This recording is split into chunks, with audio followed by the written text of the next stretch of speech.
संघ सूची पर केंद्र सरकार कर निर्धारण करेगी, ऐसे ही राज्य सूची पर राज्य सरकारें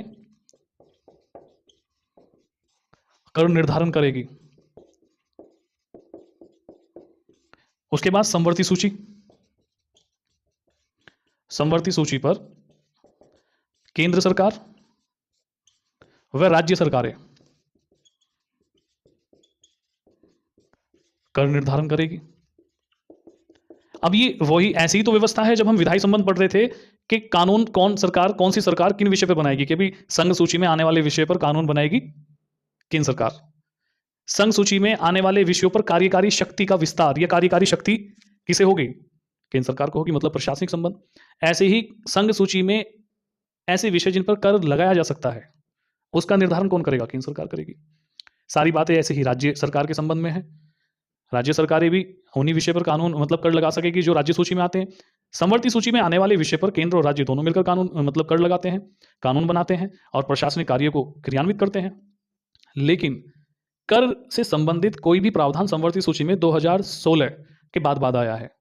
उससे पहले समवर्ती सूची थी नहीं इस विषय में, केवल संघ सूची थी और राज्य सूची थी। समवर्ती सूची में जो विषय लिया गया है जिसपे केंद्र और राज्य सरकारें दोनों मिलकर कानून बनाती है, वो जीएसटी है। और जीएसटी को 101वें संविधान संशोधन 2016 के द्वारा शामिल किया गया है। अब ये जो जीएसटी है, ये जीएसटी 3 भागों में विभक्त होती है। एक सीजीएसटी है जिसे central goods and service tax,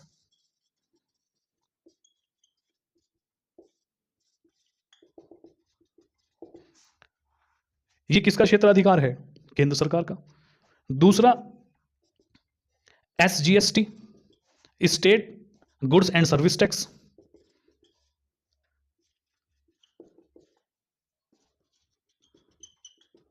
ये किसका क्षेत्राधिकार है?